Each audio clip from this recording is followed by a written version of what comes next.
Química analítica en la minería. Este trabajo está hecho por García García, David Emiliano, González Díaz Alexis, González Díaz Arián Lisbeth y Juárez López Melanie Georgina. Estamos en el estudio técnico especializado de auxiliar de laboratorista químico en la Escuela Nacional Preparatoria número 2 Erasmus Castellanos V. Nuestros autores son Márquez Moreno Araceli, Sánchez Pacheco Luis Gerardo y Tobón Guzmán Citlali Aina. Iniciaremos con los objetivos de la presentación. Objetivos. El propósito de esta presentación es que la gente que la vea sepa acerca de la química analítica en la minería, así como cuáles son los métodos que se utilizan para analizar químicamente un material mineral y cómo estos funcionan. Introducción. Empezaremos con ¿qué es la química analítica? La química analítica estudia y analiza instrumentos y métodos para separar, identificar y cuantificar la materia. En la práctica, la separación, identificación o cuantificación puede sustituir el análisis completo o combinarse con otro medio. ¿Y qué es la química analítica cuantitativa? Es la parte de la química analítica que determina la cantidad en que se encuentran presentes los diferentes componentes de una muestra dada una sustancia. ¿Y qué es la química analítica cualitativa? Es la parte de la química analítica que enseña la manera de descubrir o identificar los componentes que constituyen una muestra dada de una sustancia. Es decir, es la ciencia que determina la naturaleza o la clase de constituyentes que integran una sustancia. ¿En qué ayuda la química analítica en la minería? El análisis químico en la minería es importante, ya que gracias a este se puede saber y conocer desde la pureza hasta los materiales que componen un mineral. ¿Cómo son los análisis que se realizan en la minería? Son de carácter húmedo, que estos se utilizaron entre 1940, y de carácter instrumental, que se empezaron a utilizar a partir de la década de los 1950. Los de carácter húmedos constan de diluir el material en algún líquido que sea el mejor para dicho material, y los de carácter instrumental, como su nombre lo dice, ocupan instrumentos específicos y especializados. Estos, a diferencia de los húmedos, tienen una mayor exactitud. Métodos que se utilizan para analizar químicamente un mineral. Iniciaremos primero con los métodos húmedos. Coloriometría. Este implica reacciones en disolución, conformación de color y la comparación subsiguiente de intensidades de haces de luz visible transmitidos a través de la solución, que se analiza con una serie de soluciones estándares con una gradación establecida de color. Aquí está la graduación.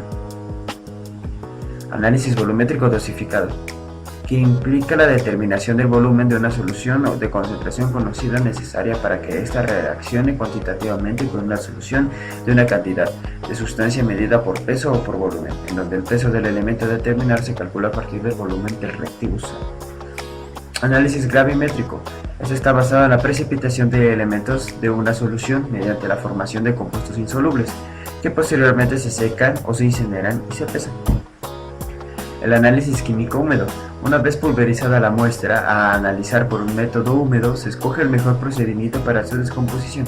Se utilizan ciertos ácidos o una combinación de ellos, como el clorhídrico o el sulfúrico o el fluorhídrico. Es necesario fundir la muestra para hacerla soluble. A esta disolución de la muestra se debe el nombre de análisis químico húmedo. Espectroscopía de absorción atómica. A partir de aquí vamos a iniciar con los métodos instrumentales. El primero de ellos es la espectroscopía de absorción atómica. La absorción atómica es una técnica capaz de detectar y determinar cuantitativamente la mayoría de los elementos de la tabla periódica. El método consiste en la medición de las especies atómicas por su absorción a una longitud de onda particular. La fuente de energía de esta técnica es una fuente luminosa, una lámpara de cátodo hueco con un espectro electromagnético que abarca desde la radiación visible hasta la invisible como la ultravioleta. Y terminamos con la fluorescencia de rayos X. En esta técnica la muestra de análisis es triturada en polvo fino y se comprime en forma de píldora esférica o en un disco con la ayuda de un aglutinante. Esta preparación de la muestra es muy distinta de los métodos utilizados con las técnicas húmedas, ya que la esferita o disco de muestra se irradia durante un corto periodo de tiempo con rayos X generados en un tubo de rayos X de alta intensidad. La energía de rayos X que absorbe la muestra da lugar a la generación de un espectro de emisión de los mismos característicos de cada elemento de la muestra. Estos rayos X característicos se denominan rayos X secundarios, y el fenómeno de emisión se conoce como fluorescencia de rayos X, en el que cada elemento posee líneas espectrales características. El espectro de dichos rayos generados puede estar formado por un gran número de líneas espectrales en una muestra de más de uno o dos elementos. Por último, pasaremos con la conclusión. La conclusión es que la química analítica sirve para muchos campos dentro del mundo industrial, ya sea de forma alimentaria o en el campo de la farmacéutica. Y también, como podemos ver en la minería, a nosotros se nos hizo muy interesante el tema en sí, ya que ocupa métodos muy específicos y especializados que con solo su nombre. Buen día, mi equipo está conformado por Biomara Olvera Ruiz, Nicolás Castellón y yo, Hanna Lechuga.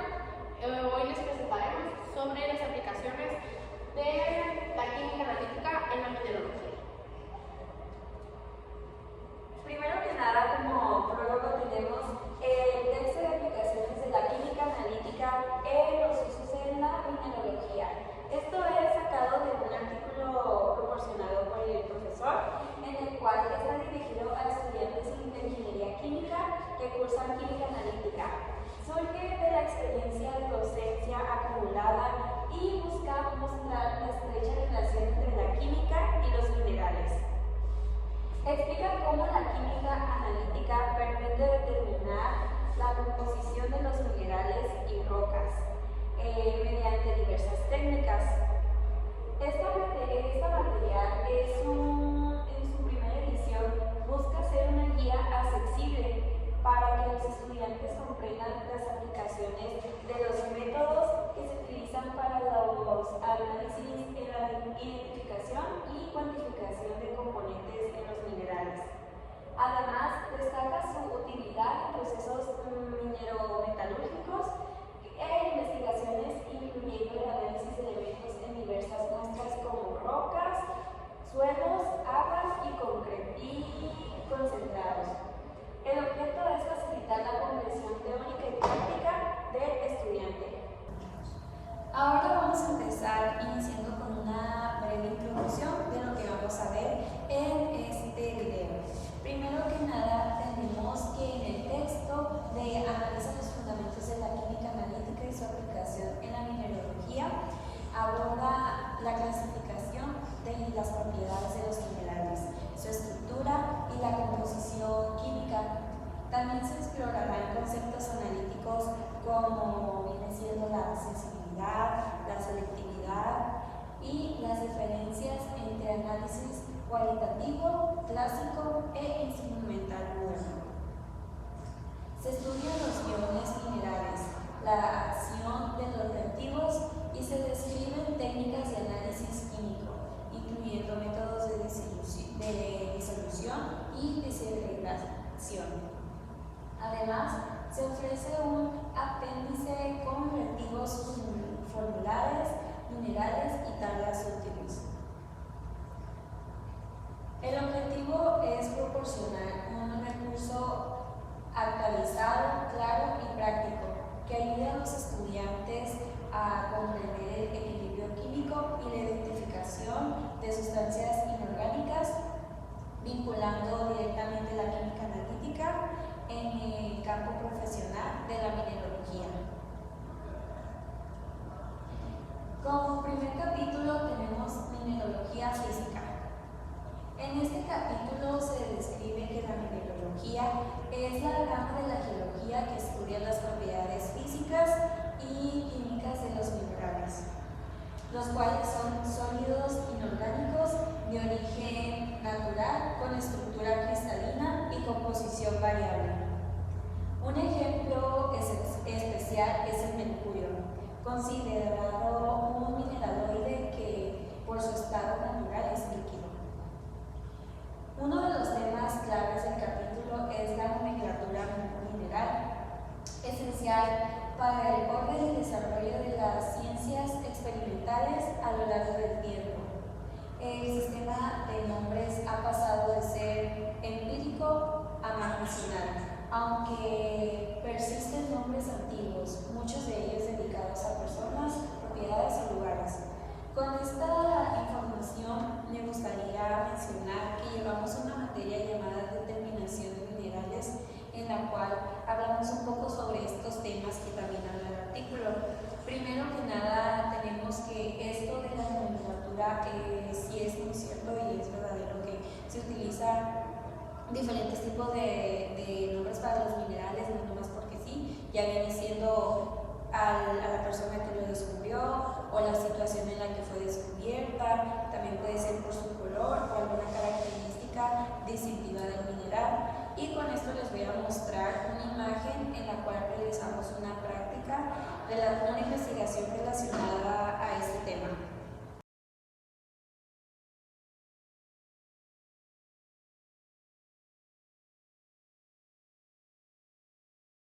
Ahora, continuando con nuestro tema, tenemos la clasificación mineral. En esta se clasifican los minerales principalmente en su composición química y su estructura interna, ya que ambas determinan sus propiedades físicas.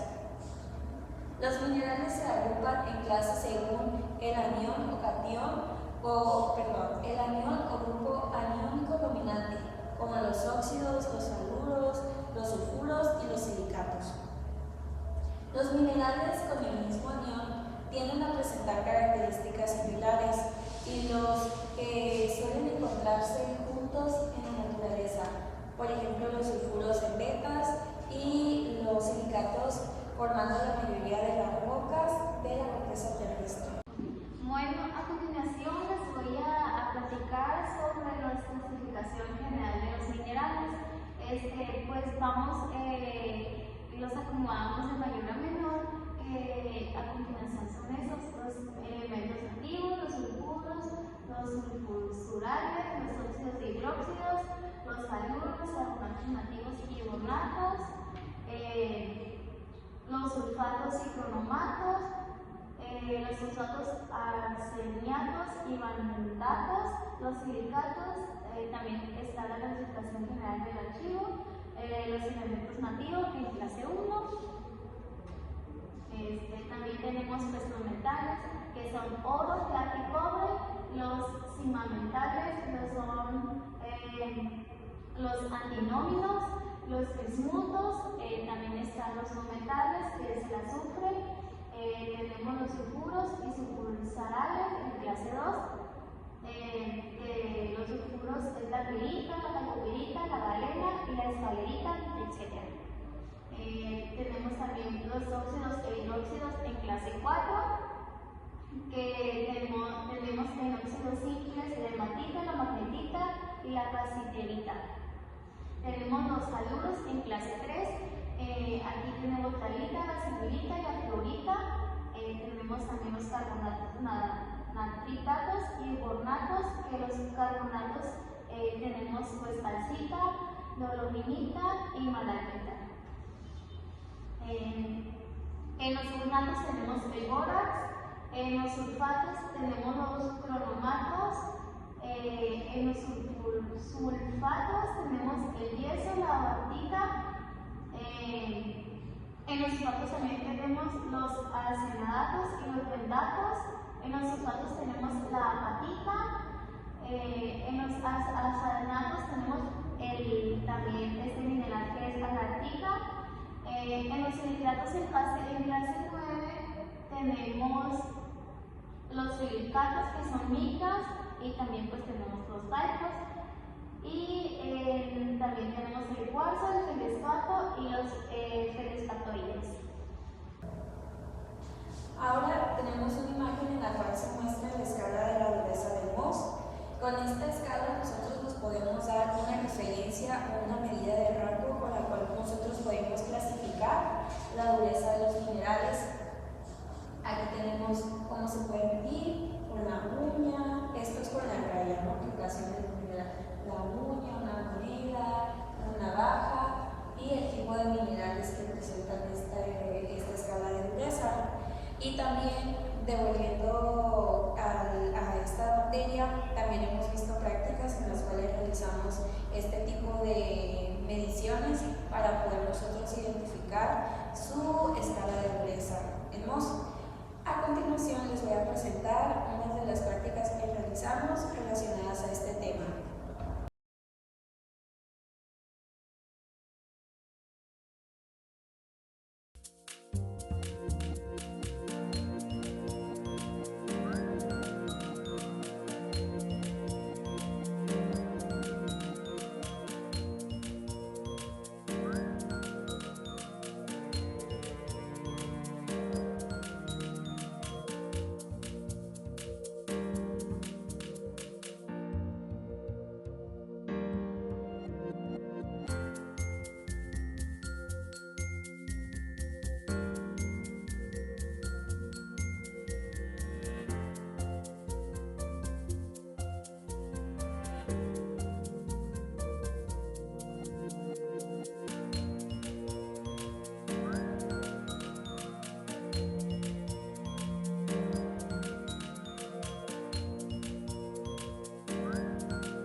¿Sabías que hay minerales que brillan en la oscuridad? Sí, bajo luz ultravioleta, ciertos minerales emiten colores vivos como azul, verde o naranja. Este fenómeno mágico se llama fluorescencia. Pero, ¿cómo funciona? Cuando la luz UV invisible golpea un mineral, los electrones en sus átomos absorben la energía y saltan a un nivel superior. Al volver a su estado normal, liberan esta energía en forma de luz visible. Es como un espectáculo de colores escondido dentro de las piedras. Algunos ejemplos fascinantes serían la fluorita, la calcita y el rubí. La fluorita es el protagonista de la fluorescencia, tanto que le da su nombre al fenómeno. Bajo luz ultravioleta, la fluorita suele brillar con un resplandor azul hipnotizante. La calcita, conocida por su diversidad, puede mostrar colores fluorescentes sorprendentes, desde tonos rojos vibrantes hasta violetas intensos. Cada pieza cuenta una historia única bajo la luz UV. Y el rubí, este tesoro precioso, no solo es famoso por su color rojo natural, sino también por su capacidad de brillar intensamente bajo la UV, mostrando un resplandor rojo aún más vivo gracias al cromo que contiene. Cada uno de estos minerales transforma lo invisible en visible, creando un espectáculo de colores que sorprende a cualquiera.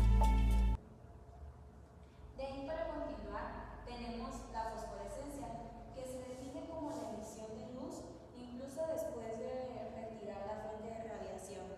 ¿A qué nos referimos con esto? Que nosotros al momento de poner el mineral debajo de los rayos de la radiación, el mineral da cierta luz de cierta tonalidad y después de quitarlo de la luz se mantiene, o sea, el mineral sigue excitado. Y tenemos un claro ejemplo que viene siendo la calcita, que la diferencia con fluorescencia es que la emisión es retardada, puede durar minutos u horas. Sus usos pueden ser en relojes, juguetes, pantallas o rayos catódicos. Después tenemos la bioluminiscencia, que se define como la emisión de luz al fracturar o rayar un mineral. El mecanismo viene siendo por separación y combinación de cargas eléctricas. Algún ejemplo pueden ser los minerales metálicos anhidros. Ahora tenemos la cristaliniscencia, que se define como la emisión de luz durante la cristalización de un compuesto, por ejemplo, el tridióxido de arsénico. Luego tenemos la termoluminiscencia, que se define como la emisión de luz al calentar un mineral que previamente absorbió energía. Por ejemplo, la apatita. Su uso es técnica de datación arqueológica. También tenemos la preocromismo, que es diferente en color dependiendo de la dirección de absorción bajo la luz. Por ejemplo, la turmalina y la colorierina. Tipos: dicroísmo, 2 colores; tricoísmo, 3 colores, o sea que hay dos diferentes tipos. Y ocurre en los minerales vigentes. También tenemos la piezoelectricidad, que es la generación de electricidad al aplicar presión sobre ciertos cristales. Por ejemplo, el cuarzo. La aplicación inversa es que se deforma al aplicar campo eléctrico. También tenemos el magnetismo, que es la capacidad de ciertos minerales a ser atraídos por un imán. Por ejemplo, la magnetita y algunos sulfuros de hierro. Tipos vienen siendo los ferromagnéticos, paramagnéticos atraídos y diamagnéticos repelidos. Bueno, les voy a explicar sobre la tabla de propiedades magnéticas de los minerales más comunes. A continuación les voy a poner un video que les explica más a fondo sobre este tema. ¿Os habéis preguntado alguna vez por qué los motores o los transformadores llevan un bloque de acero alrededor?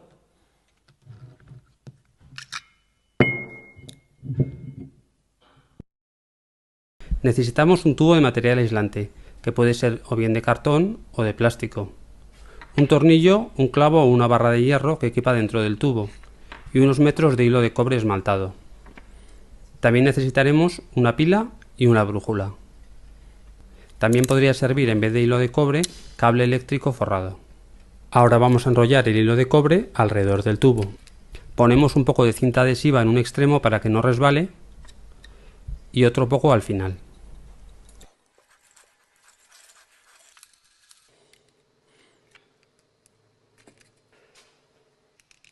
Para poder conectar el hilo de cobre es necesario eliminar el esmalte que lo recubre, bien sea quemándolo o mejor aún lijándolo. Acabamos de construir un solenoide. A continuación conectamos uno de los hilos de cobre a uno de los polos de la pila. Pongo un poco de plastilina para que quede horizontal.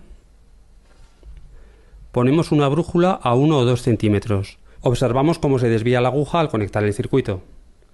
Ahora alejamos la brújula y observamos cómo la aguja se mueve muy poco al conectar el circuito. A continuación introducimos el tornillo dentro del tubo. La aguja se mueve con mucha más fuerza. Este fenómeno se conoce como permeabilidad magnética. El hierro, que tiene una alta permeabilidad magnética, atrae y concentra el campo magnético. Por tanto, el campo magnético es canalizado a través del tornillo.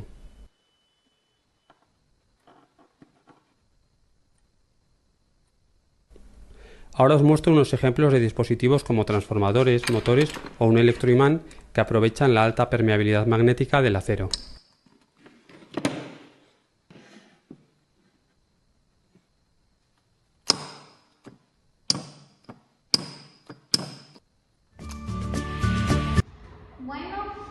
Cuando nosotros hablábamos, vamos a explicar un poco más sobre esto. La permeabilidad magnética es una propiedad que describe la capacidad de una sustancia para magnetizarse cuando se encuentra en un campo magnético. Esto se debe a que los minerales que presentan baja permeabilidad magnética requieren campos magnéticos de una gran intensidad para que su comportamiento magnético sea observado. Pues en más contexto, el hierro se considera como la sustancia más magnética con una permeabilidad magnética en alta composición con otros minerales.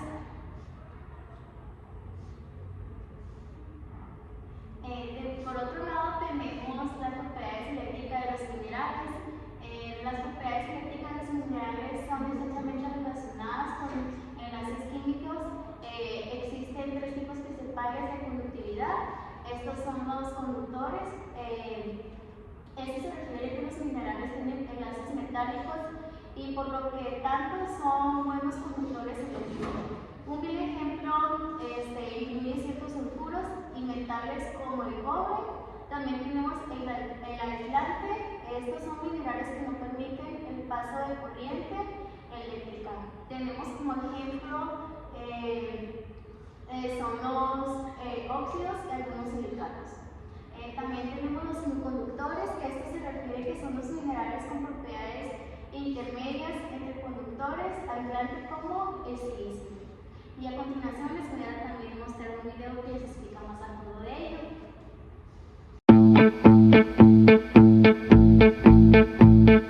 En este video vamos a revisar a los materiales conductores, aislantes y semiconductores. Los materiales conductores serán aquellos materiales que contienen electrones que pueden moverse libremente de un punto a otro cuando lo conectamos a una fuente de tensión. Por lo tanto, si pueden moverse libremente, entonces presentarán baja resistencia eléctrica, ya que permiten el paso de la corriente eléctrica. Este tipo de materiales se utiliza para la fabricación de circuitos eléctricos. Algunos ejemplos de materiales conductores son los metales, por ejemplo, el oro, la plata, el cobre, el aluminio y el hierro. De igual manera, los ácidos y las soluciones salinas también serán conductores de electricidad. Por otro lado, se tiene también a los materiales aislantes o dieléctricos. Estos materiales se caracterizan ya que los electrones no pueden circular libremente a través de ellos. Esto es debido a que presentan alta resistencia eléctrica, es decir, se oponen al paso de la corriente eléctrica, por lo tanto, no conducen electricidad. Algunos ejemplos de este tipo de materiales son la cerámica, el vidrio, el plástico, el papel y la madera. Algunos de estos materiales aislantes se utilizan para proteger a las personas ante descargas eléctricas. Por último, se tienen los materiales semiconductores. Estos se caracterizan por tener propiedades eléctricas entre los conductores y entre los aislantes.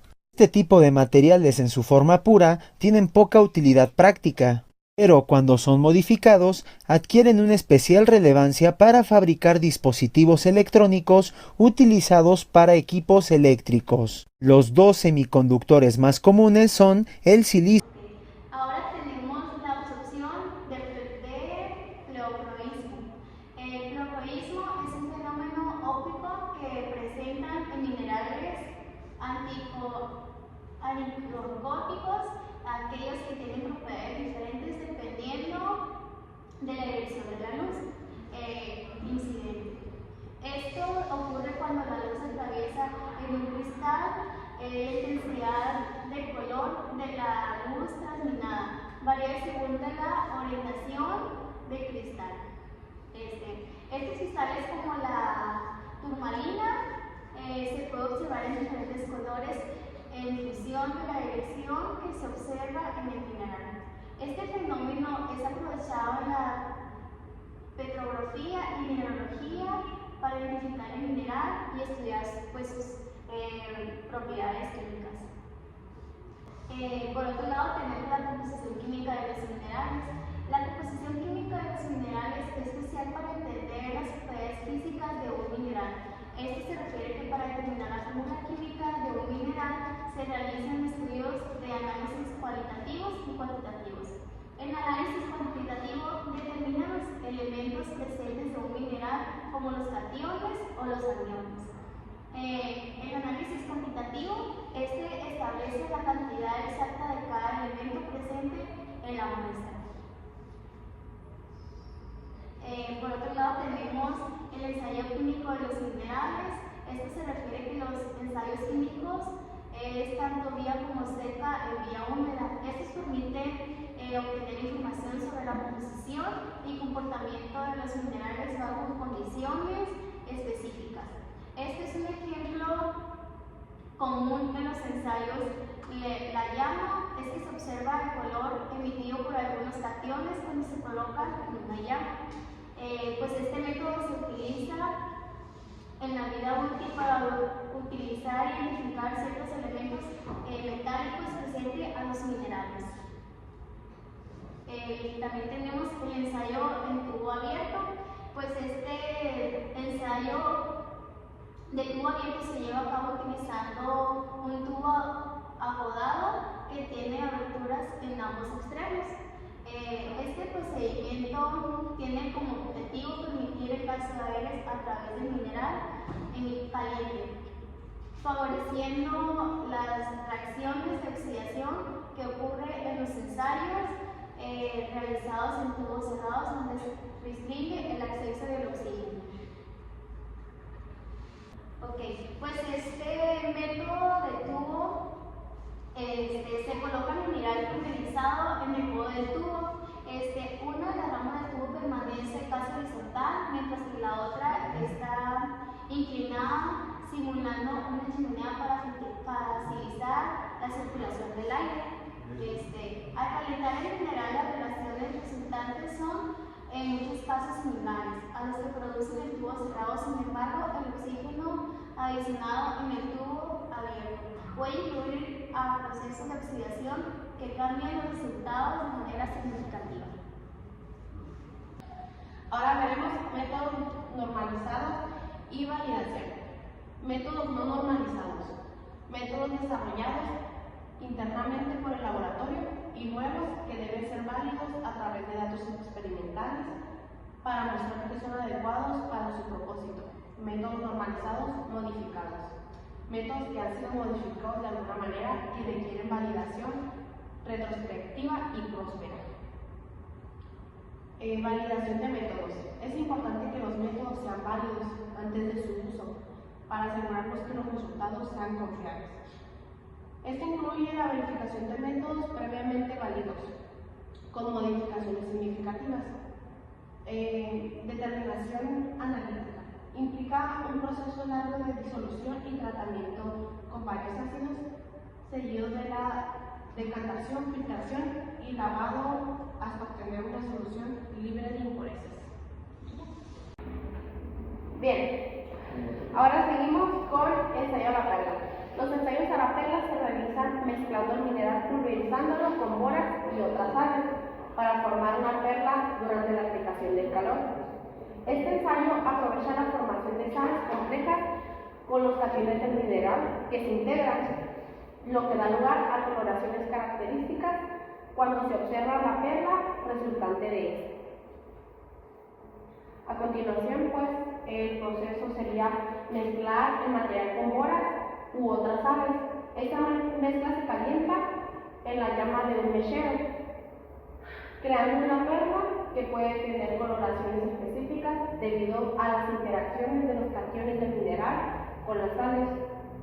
La llama utilizada debe ser reductora, pero la presencia de un soplete puede modificar la llama para ser oxidante o reductora, lo que influirá en los colores observados. Los colores de la perla pueden cambiar durante el proceso de enfriamiento, por lo que es importante observar las perlas tanto en el calentamiento como en el enfriamiento. A continuación les mostraré un video donde se explica un poco más detallado todo este proceso. Profe, ¿y podríamos hacer ahorita una práctica sencilla? Por ejemplo, la que nos comentaste, ensayo a la perla para ver los colores. Sí, claro. Mira, aquí te doy una bata para que te la vayas poniendo. Mientras voy aquí acercando los materiales. Sí. Necesitamos un mechero Bunsen. Necesitamos el bórax. ¿Qué es vidrio molido, nos dijiste? Una especie de vidrio. Ok. Y vamos a ocupar... Ahorita todavía está caliente. De hecho, ya se está viendo verde. Está cambiando, ya se está enfriando. Ajá. Ahora bien, el ensayo sobre carbón. El ensayo sobre carbón es uno de los métodos más clásicos de la mineralogía. Este ensayo permite identificar la presencia de ciertos metales de transición y semimetales como el arsénico, antimonio, bismuto, selenio y teluro. Para realizar este ensayo se requiere destreza y práctica por parte del operador. El proceso. El mineral se calienta sobre un trozo de carbón. También se puede mezclar el mineral con reactivos como yoduro de potasio, cromato potásico, carbonato sódico o azufre. Durante el calentamiento se observa el residuo que se forma como resultado de la reducción provocada por el carbón, así como el aspecto de la aurora que rodea el residuo. Este ensayo es particularmente útil para identificar elementos específicos de la tabla periódica, aunque no todos los minerales reaccionan de manera característica. También les mostraré un video en el cual se realiza este proceso y pues vemos diferentes reacciones de diferentes elementos.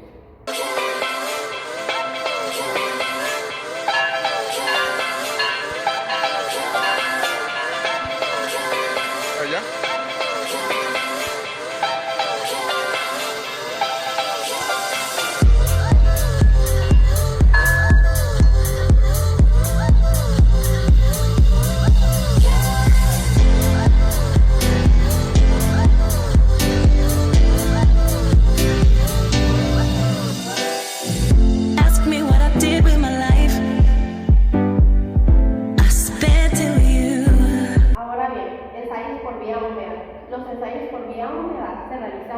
Disolviendo el mineral en disolventes ácidos o básicos, lo que permite el análisis de los iones presentes en las disoluciones resultantes. Este tipo de ensayo es esencial para obtener composiciones químicas cualitativas. En el proceso se disuelve el mineral en un disolvente ácido o básico. a menudo utilizando crisoles como fundentes para ayudar a la disgregación. La disolución resultante contiene tanto los componentes del mineral en forma iónica como las sustancias que han invertido en el proceso de solubilización. Para identificar los iones presentes en la disolución se pueden realizar una serie de ensayos generales. Estos consisten en añadir pequeñas cantidades de reactivos a la disolución para observar las reacciones de la precipitación.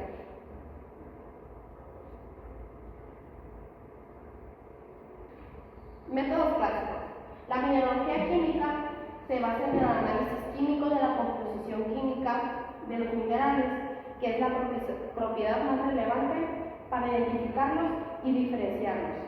Este proceso provoca métodos de análisis químico, tanto cualitativos como cuantitativos.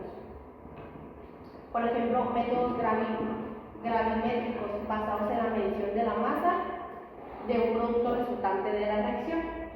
Métodos volumétricos utilizan la cantidad de reactivo necesario para completar una reacción.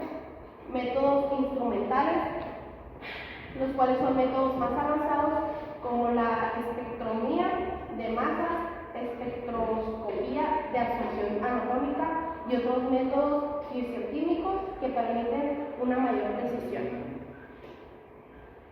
Toma de muestra.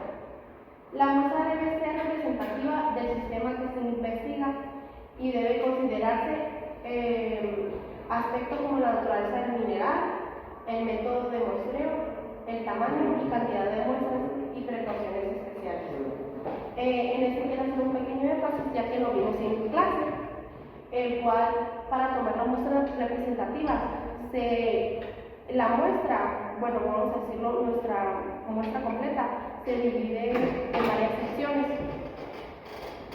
las cuales, al no tener todo su mismo o componente, todas cada una, se va descartando unas y otras de cada extremo, los cuales hacen un muestreo más pequeño y así sucesivamente se va cortando y se van sacando hasta que logran, como vamos a decir, una muestra más homogénea. Muestra representativa.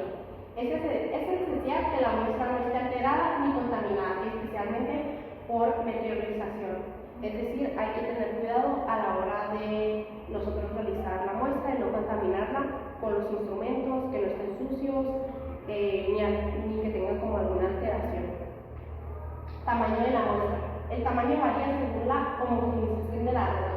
Para rocas de gran fino se requiere entre 1.5 y 1 kilogramo, mientras que para rocas más grandes o pegmatíticas pueden necesitar hasta 6 kilos. Precauciones importantes. Las muestras deben ser frescas y las superficies meteorizadas deben ser evitadas.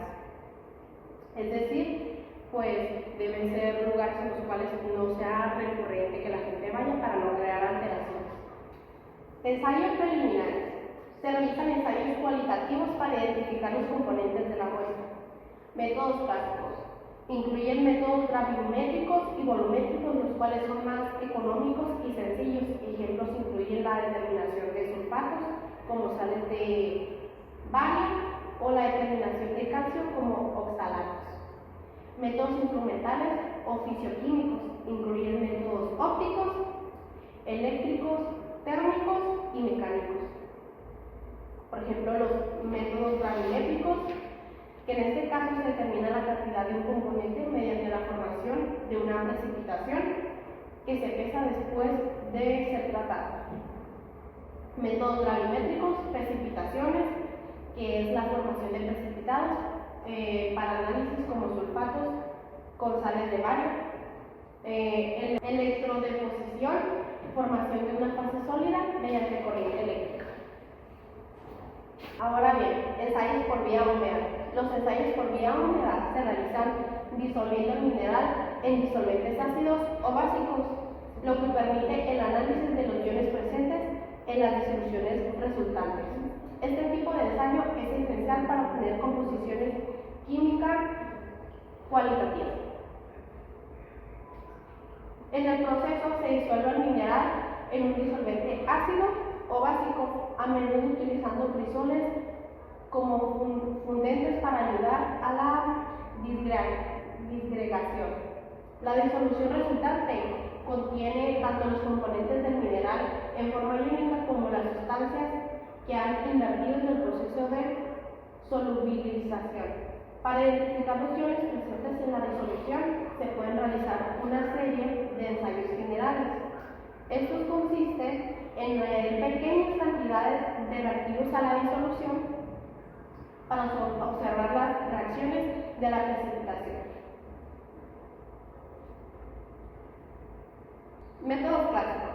La mineralogía química se basa en el análisis químico de la composición química de los minerales, que es la propiedad más relevante para identificarlos y diferenciarlos. Este proceso provoca métodos de análisis químico, tanto cualitativos como cuantitativos. Por ejemplo, métodos gravimétricos basados en la medición de la masa de un producto resultante de la reacción.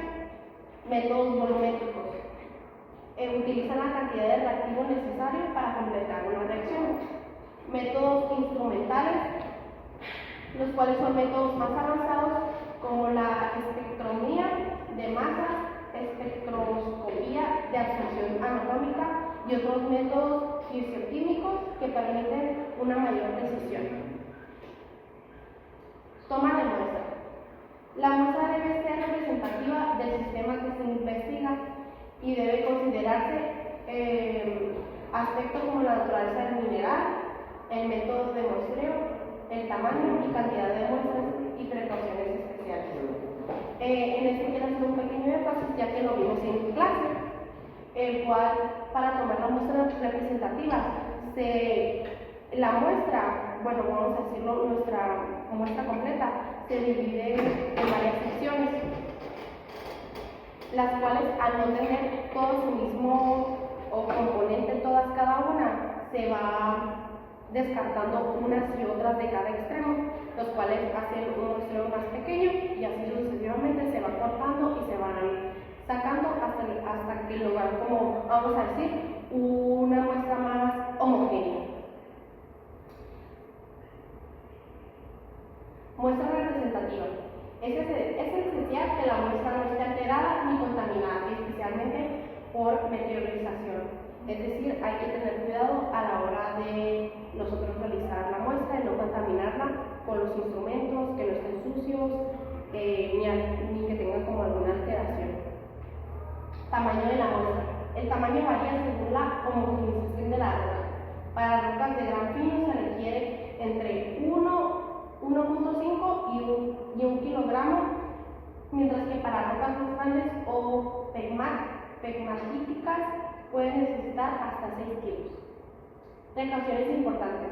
Las muestras deben ser frescas y las superficies meteorizadas deben ser evitadas.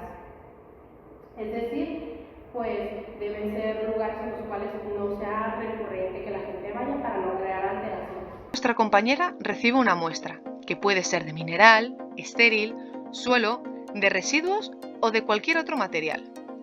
Es importante que se etiquete bien la muestra, ya que es imprescindible tenerla correctamente localizada para identificarla con el lote recibido correspondiente. La forma de etiquetar depende de cada laboratorio, pero siempre se utiliza una nomenclatura lógica y constante que facilite los trabajos. Estas muestras en muchas ocasiones contienen humedad y es necesario secarlas en una estufa. De no hacerlo, los resultados de las mediciones que hagamos no serían reales. Por ejemplo, al pesar una muestra de suelo, si ésta tiene agua, pesará más que si no la tiene, pues los poros estarían rellenos de aire. Como queremos saber el peso únicamente del suelo, evaporamos el agua y así, el resultado será fiable. Además, es importante medir la cantidad de humedad presente en la muestra. Esto se hace de manera empírica, es decir, práctica. Se seca un poco la muestra, se pesa y apunta la masa.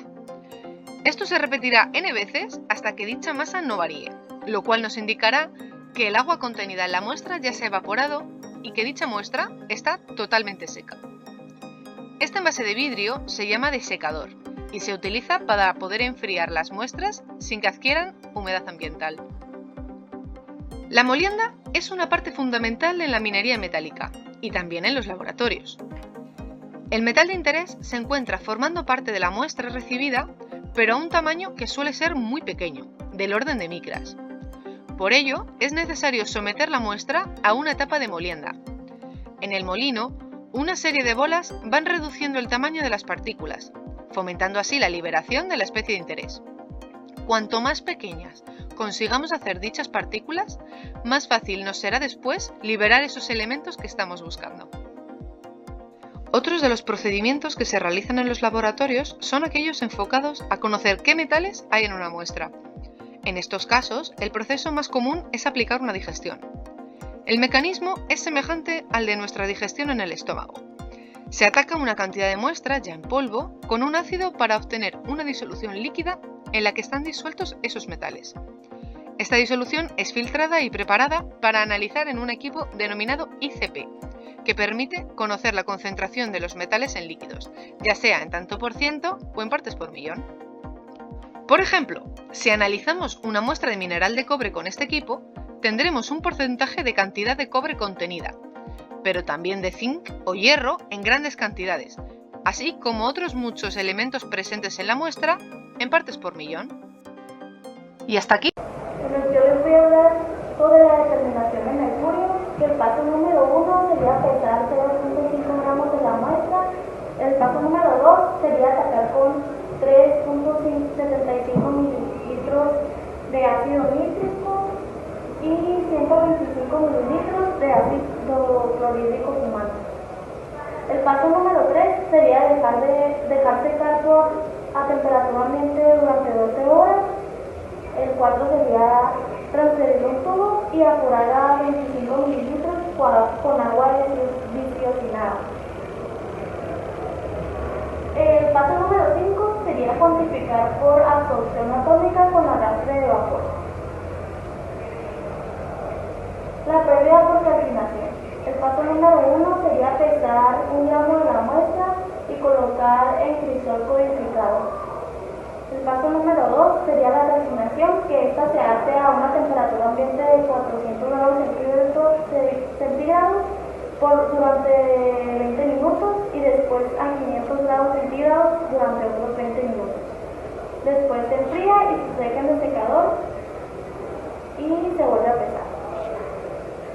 Y esta sería la fórmula química que se utiliza para la calcinación, y a continuación le vamos a poner un video sobre la calcinación.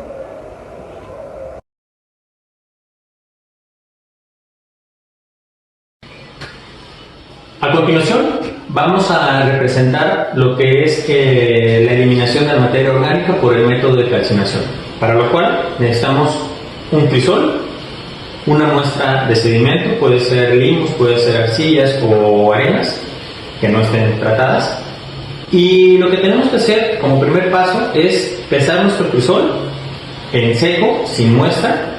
Una vez que tenemos el peso del crisol sin la muestra, vamos a colocar un poco del sedimento de la muestra que queremos obtener la materia orgánica. Puede ser 2 gramos, 3, no necesitamos mucha muestra para eso.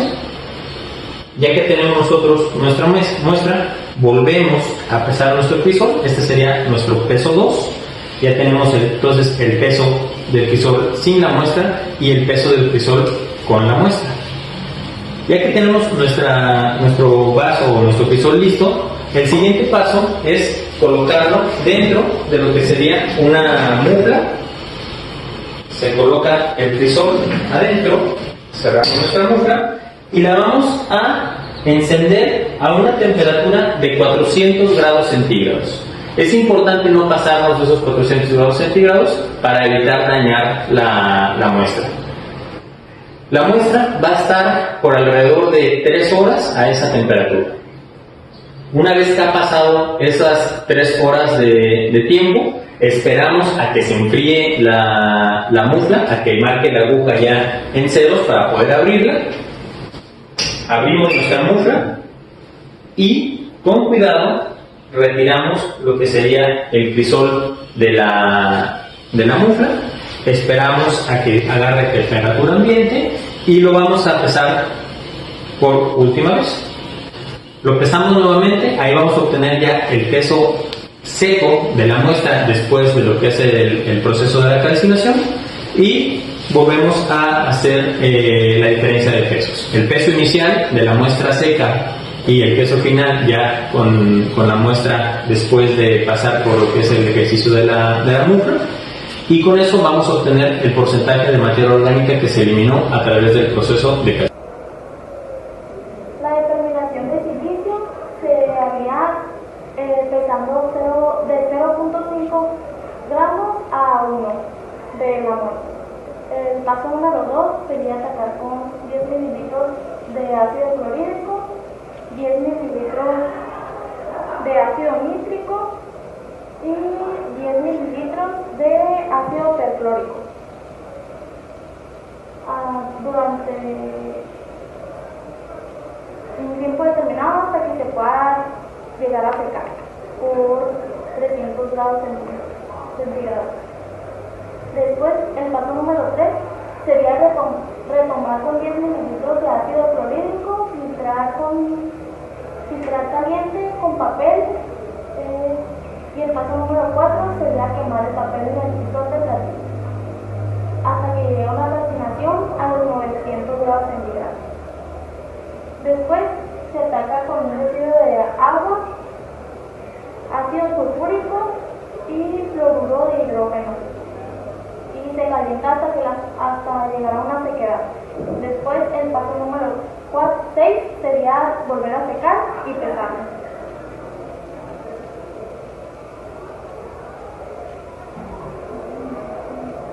Y la fórmula sería esta. Y les vamos a poner un video a continuación sobre la determinación del silicio.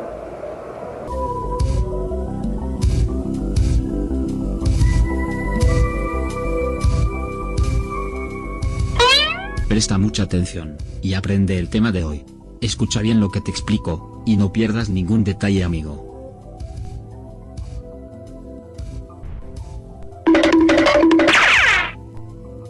El silicio en electrónica. El silicio es el elemento químico con el número atómico 14 de la tabla periódica, extraordinariamente abundante en la corteza terrestre, de la que constituye más de la cuarta parte. Se encuentra principalmente en forma de sílice como en el cuarzo y sus variedades, y de silicatos, como en la mica, el feldespato y la arcilla. Posee un elevado punto de fusión, y por sus propiedades semiconductoras, tiene gran aplicación en la industria electrónica para fabricar transistores, procesadores etc. También se utiliza como detector de radiaciones.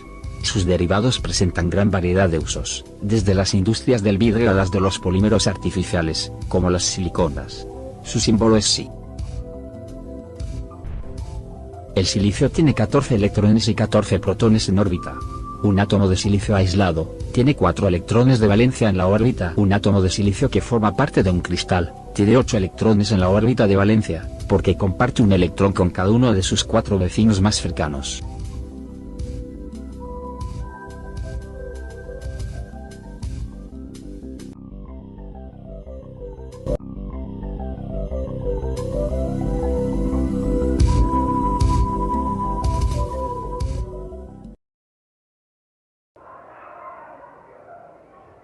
La determinación de oro por el ensayo al fuego, que sería el método clásico, los pasos son los siguientes. El paso número 1 es fundir 30 gramos de la muestra con flúor, que es vitalcio, sílice, bora, carbonato de sodio. El paso número 2 sería congelar el botón de plomo a 950 grados centígrados. El paso número 3 sería realizar en cuantificación si la relación sería de 3 a 1. Después, el paso número 4 sería atacar al oro con ácido nítrico al 15% y después con ácido clorhídrico. Después se lee una absorción atómica que esta causa. En la determinación de oro en muestras geoquímicas se hace fundiendo 30 gramos de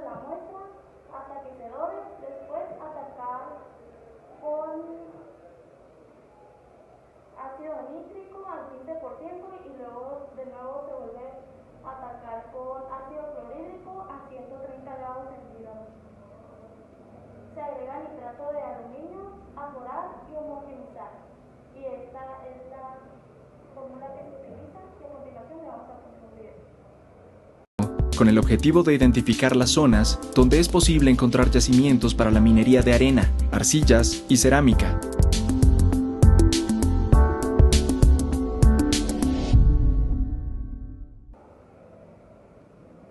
Los equipos y materiales principales.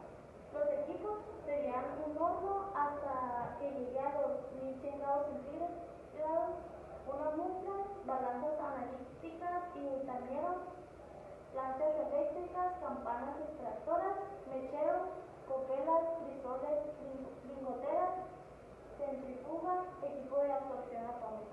Los materiales serían guantes, mandiles, aluminizados, tenazas, espátulas, pinzas quirúrgicas, cepillos y mesas de trabajo. Los reactivos serían listanario, bórax, carbonato de sodio, sílice, nitrato de plata, ácido nítrico, ácido clorhídrico, hidróxido de sodio y cianuro de sodio. Y eso sería todo, espero les haya gustado. Eso sería todo de nuestra parte. Espero les haya parecido interesante y nos hayamos dado a entender. La verdad es que nos pareció un tema bastante interesante y relevante y que va de la mano con nuestra carrera. Gracias. Gracias.